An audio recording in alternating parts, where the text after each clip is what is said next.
और हर व्यक्ति आचार्य भगवान को अपना मानता था। पर आचार्य भगवान के दिल में हम सब थे या नहीं थे ये तो नहीं कह सकते, लेकिन मैं इतना कहना चाहूँगा कि आचार्य गुरुवर के हृदय में हम सब हों या ना हो, लेकिन आचार्य महाराज हमारे हृदय में विराजमान होंगे तो हमारा कल्याण अवश्य हो जाएगा। और आचार्य भगवान का गुणगान तो हम जैसे लघुधि और छोटे साधु करेंगे तो उनकी महिमा नहीं होगी, लेकिन जब पूज्य मुनिवर जैसे जिनका स्वयं का विशाल व्यक्तित्व है वो करेंगे तो हम उनकी महिमा बहुत अच्छे से समझेंगे। पूज्य मुनिश्री कैसे हैं? जो स्वयं आगम का तल स्पर्शी डीप ज्ञान रखते हैं, जिनको अध्यात्म जिनके अंदर जिनके चर्या में दिखता है, जो व्याकरण का इतना अच्छा जिनको ज्ञान है कि जब वो संस्कृत की पंक्ति पढ़ते हैं तो उनके पढ़ने के तरीके से ही उसका अर्थ पता चल जाता है। जब वो अर्थ बताते हैं तो उसका अर्थ तो हृदयगम होता ही है, लेकिन इतना अच्छा व्याकरण का ज्ञान कि जब वो पंक्ति पढ़ते हैं तब सामान्य मैंने जो सुबह भाई लोग आते हैं तो उस समय सम्यक्त कौमुदी चल रही है, सम्यक्त कौमुदी ग्रंथ की वाचना चल रही है। तो मैंने उन बच्चों से पूछा कि आपको क्या समझ में आ रहा है? तो महाराज जी संस्कृत से ही पढ़ाते, तो उन्होंने कहा बहुत अच्छे से समझ में आ रहा है। तो जिनका व्याकरण ऐसा है कि जो आगम का ज्ञान उसके अर्थ को सामान्य से ही सबके हृदय में उतार देते हैं, और जो स्वयं जिनके अंदर वात्सल्य भरा हुआ है, जो स्वयं प्रभावना को जैन धर्म की प्रभावना को जन जन तक पहुंचाते हैं, और जो स्वयं में निरुपम है, स्वयं में निर्लोभ है, स्वयं में निर्दोष चर्या है, ऐसे पूज्य मुनिवर के माध्यम से हम सब गुरु की महिमा सुने, मुनि त्रय के मुखारविंद से गुरु की महिमा सुने तो हमारा यह दीक्षा दिवस हम आज इस तरह से मना सकते हैं। जय बोलिए आचार्य गुरुवर श्री विद्यासागर जी महाराज की जय।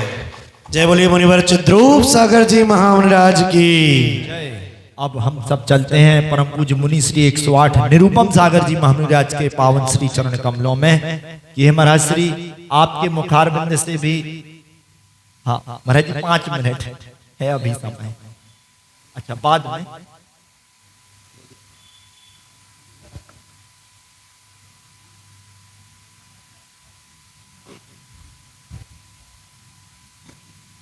नहीं। हम सब आचार्य भगवान के मंगल दीक्षा दिवस का तो यह हमको अवसर प्राप्त हुआ है। इस अवसर पर एक और पुण्य अतिशय पुण्य को बढ़ाने वाले ऐसे सिद्धों की महा आराधना, जब अष्टानिक महापर्व जो कि अनादि अनिधन महापर्व हैं, जिस तरह हम 10 लक्षण आदि को मनाते हैं उससे भी महान पर्व ये हमारे अनादि अनिधन अष्टानिका महापर्व का वर्णन हमारे शास्त्रों में आता है। और इसी अष्टानिकों महापर्व पर सती मैना सुंदरी ने उस समय अपने समय में ऐसा महान विधान किया कि आज भी हम सब उनको चरित्र के रूप में पढ़ते हैं, उनके जैसा होने की बनने की कोशिश करते हैं।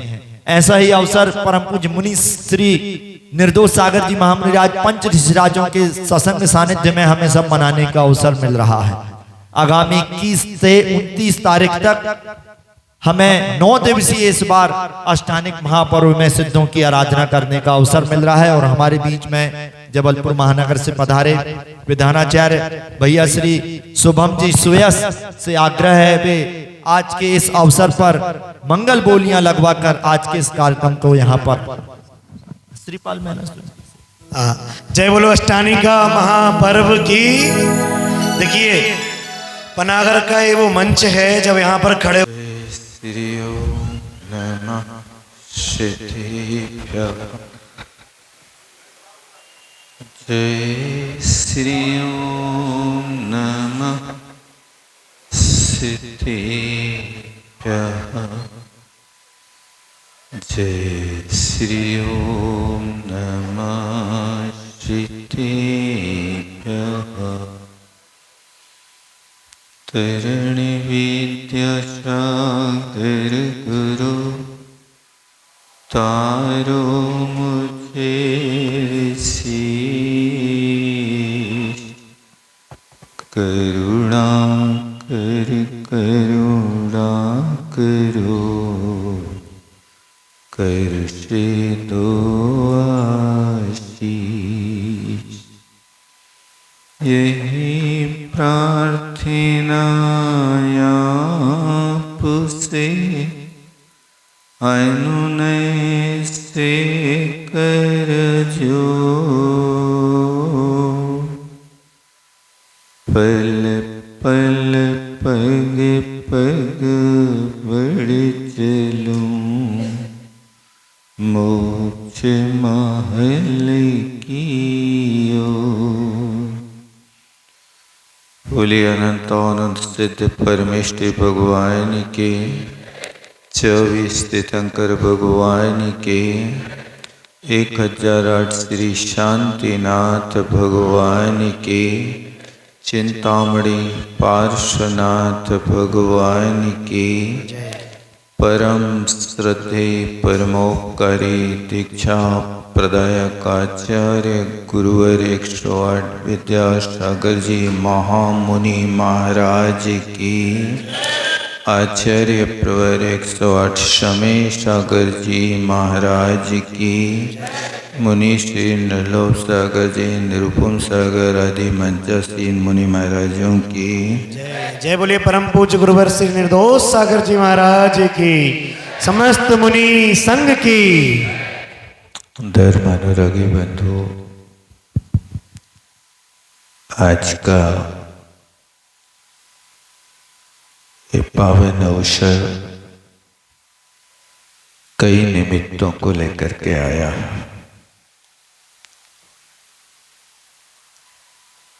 इसी आषाढ़ मास के अंतिम जब 8 दिन बाकी रहते हैं, तो ये नंदीश्वर पर्व आता है। इनका नाम ही आष्टायनिक, अष्ट आहन, आहन माने होता दिन। ये 8 दिनों में होने वाली विशुद्धि परिणति, इसका नाम आष्टानिक होता है। ये अनादि अनिधन पर्व है। इस पर्व के अवसर पर मनुष्य की तो इतनी शक्ति नहीं है कि देवों की तरह भक्ति कर सके। अपन वहां साक्षात जाकर के आष्टानिक पर्व में नंदीश्वर द्वीप की पूर्व दिशा में अंजनगिरी, दधि मुख, रतिकर आदि पर्वतों पर विराजमान 500 धनुष की अवगाहना वाली ऐसे जिन बिंब की भक्ति कर सके, अपने पास शक्ति नहीं, इसलिए अपन पूजा में खेद करते हुए कहते हैं, परमात्मा हमें शक्ति ना आए, हमारे पास शक्ति नहीं है कि हम आपके चरण सानिध्य में बैठ करके इन पर्वों को मना सकें, किंतु हम आपकी भक्ति करना नहीं छोड़ेंगे। हम ऐसे भक्त हैं कि देवता लोग तो मानसोत्तर पर्वत को पार करके वहां पहुंच जाते हैं, और हम ऐसे युक्तिवान पुरुष हैं कि हम नंदीश्वर के क्षेत्र को अपने क्षेत्र में ही बुला लेंगे। नहीं जाएंगे कोई बात नहीं, हम यहां स्थापना करेंगे और स्थापना करके हम उस पर्व को मनाएंगे। ये अनादि अनिधन पर्व है। मैं तो कहता हूं प्यारे बंधुओं, हर कार्य करने का अवसर अपन को जीवन में बार बार मिलता है, लेकिन ये मानव पर्याय के साथ में दुर्लभ पर्व कभी कभी मिलते हैं। इसलिए कोशिश करना कि हम इस भक्ति की गंगा में नहा सकें। कई लोग ऐसे होते हैं कि गंगा के किनारे पहुंच जाते हैं, लेकिन किनारे पर खड़े खड़े लौट के आ जाते हैं।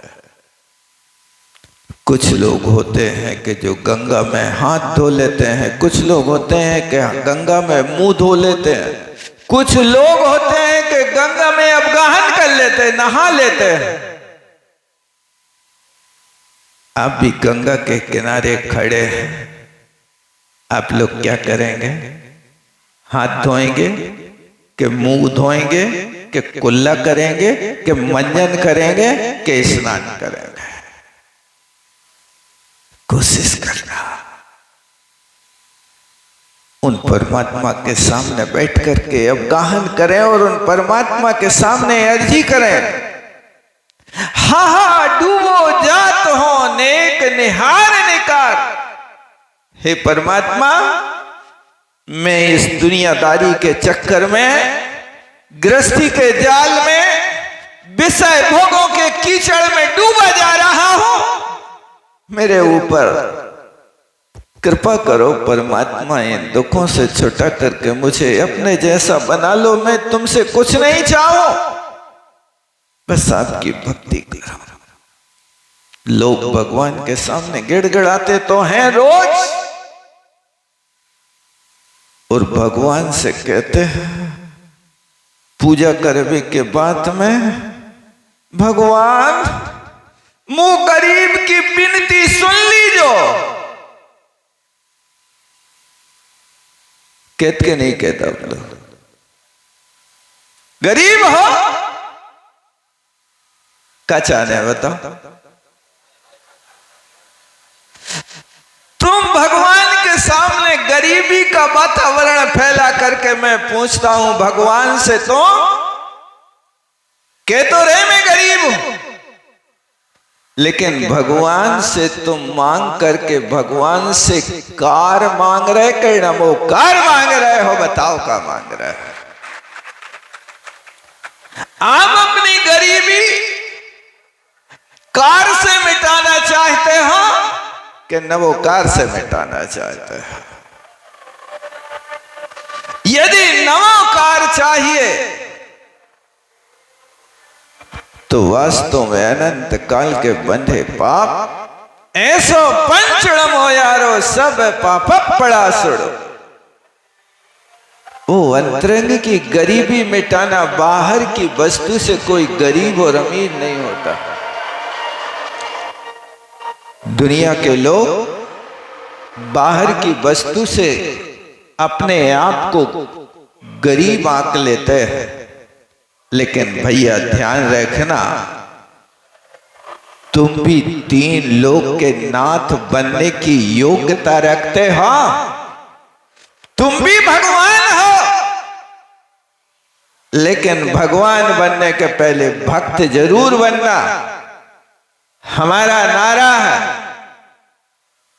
लोग तो कहते हैं भक्त नहीं भगवान बनूंगा। मैं उनसे कहता हूं भैया ये बोलो कि भक्त बनकर भगवान बनूंगा।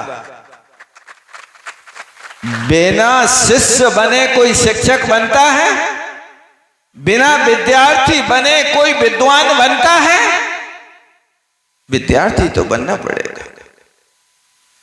यदि तुम्हें ABCD ना आए, 64 वर्ण तुम्हारे लिए ना आए, और किसी विद्यार्थी को पढ़ाने बैठ जाओ तो क्या पढ़ाओगे भाई साहब?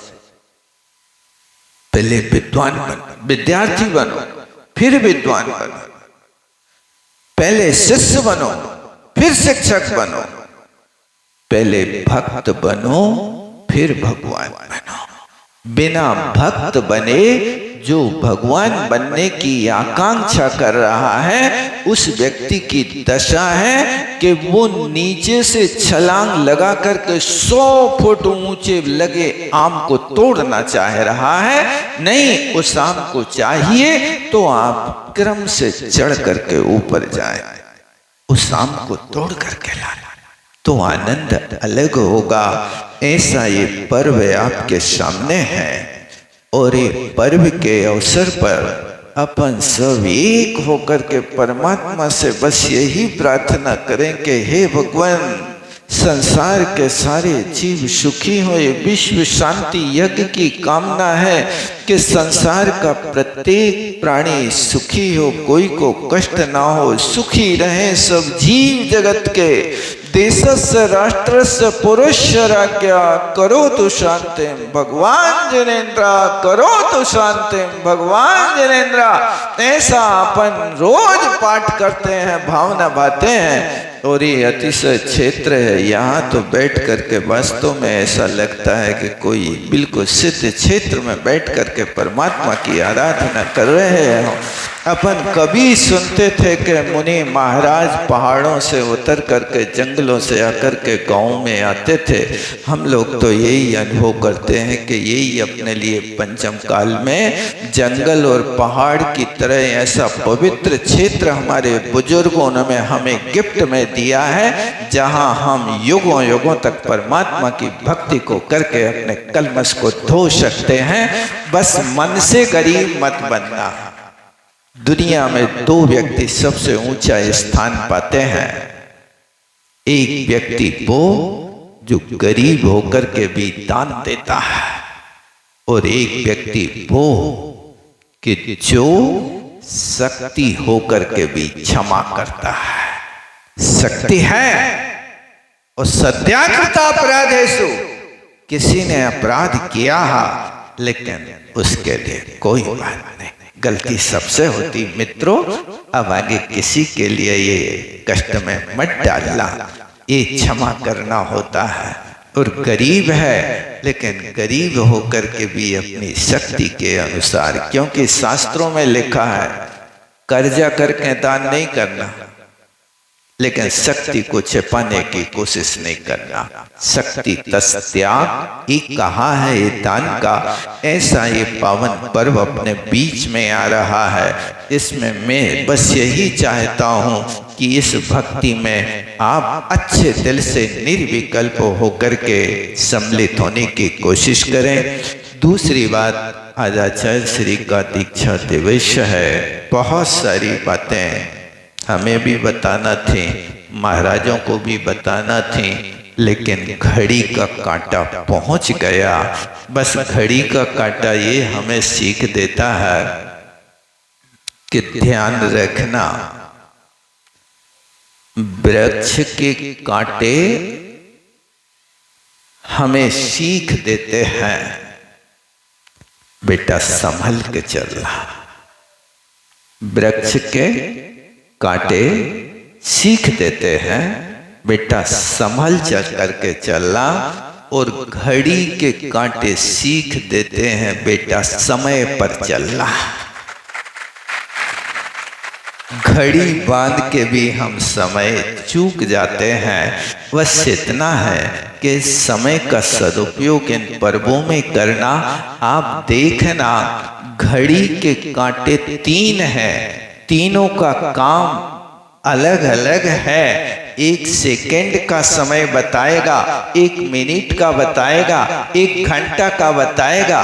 ये तीनों एक होकर के देखना कि एक ही गठबंधन में हैं, एक ही झंडे के नीचे तीनों कांटे लगे हैं।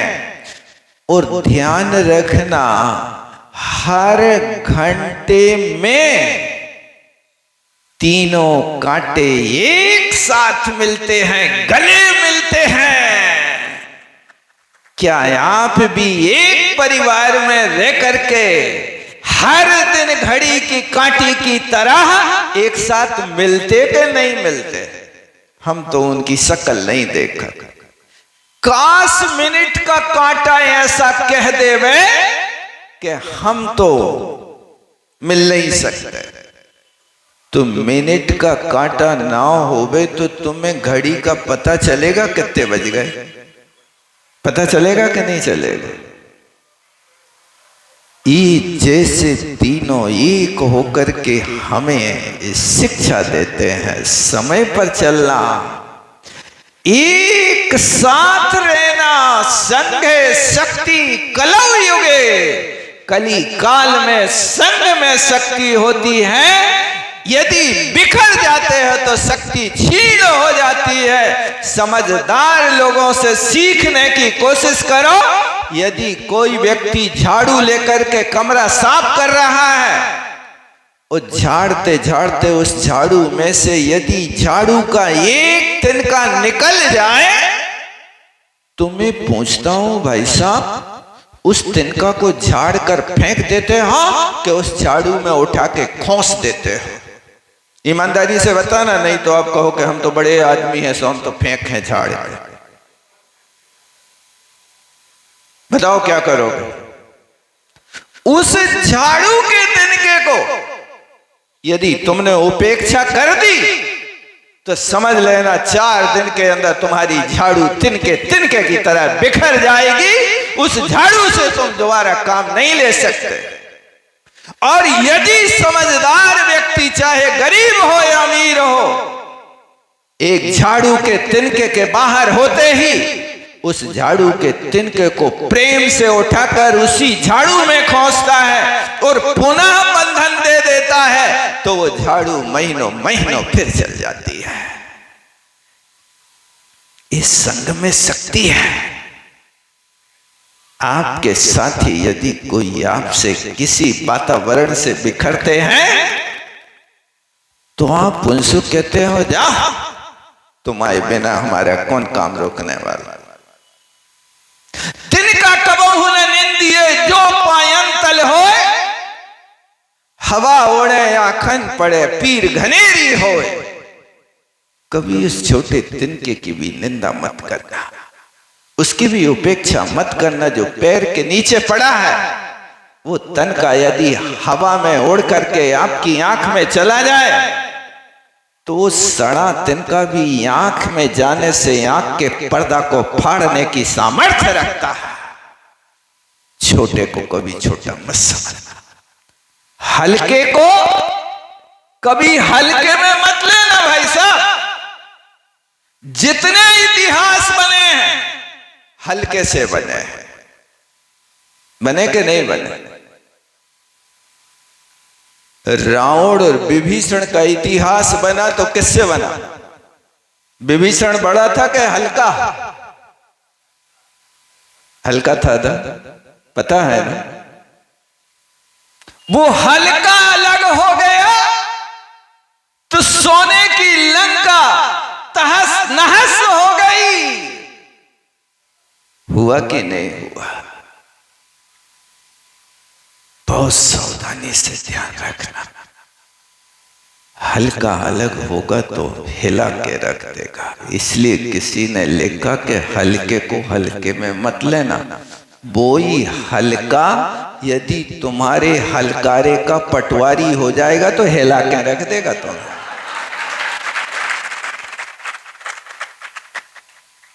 आचार्य भगवान के बस यही उद्देश्य था, घड़ी की कांटे की तरह हमेशा एक रहो।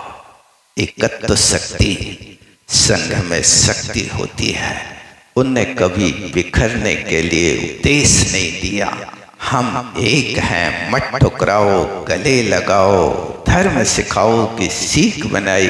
अब उनने दीक्षा के साथ क्या किया है समय पा करके आप लोगों को बताएंगे। आज तो यही विराम लेता हूँ, समय हो रहा है। आप लोग विधान कर रहे तो मन ढीला नहीं करना, अच्छे उत्कृष्ट भावों के साथ करना।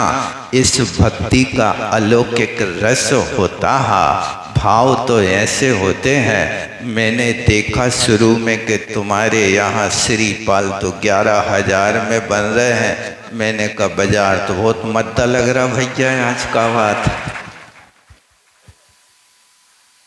लेकिन फिर आगे आप लोगों ने अपनी उदारता का परिचय दिया। बात इसकी नहीं, बात उदारता है कि भक्ति करें और अपने साथ 4 लोगों को और पकड़ के लाएं भगवान की भक्ति करने के लिए। चलो भैया, अपने लिए अपने पवित्र क्षेत्र पर अनुष्ठान हो रहा है, उसमें अपन सब मिलकर के भक्ति में अवगाहन करें। इसी भावना के साथ मैं विराम लेता हूँ। बोलो आचार्य गुरु और विद्यासागर जी महामुनि महाराज की, आचार्य समय सागर जी महाराज की। जवाणी के ज्ञान से सूझे लोकलो, श्रोवाणी मस्तक धरूं सदा दे धूंदो। हे चिन्वाणी भारती तो जपो नरेन, जो तेरो शरणांग है शो पावे सुख चैन। देव भजो अरहंत को गुरु सेवो निर्ग्रंथ, दया धर्म पालो सदा यही मोक्ष।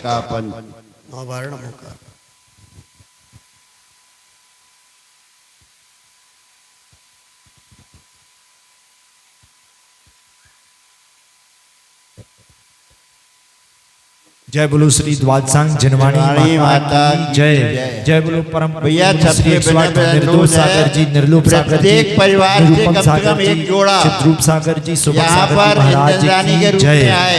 बाकी की बोलियां जो है 2-3 मुख्य पात्र भी हैं। ध्वजारोहण करता यज्ञ नायक और सानत कुमार, ईशान और महेंद्र।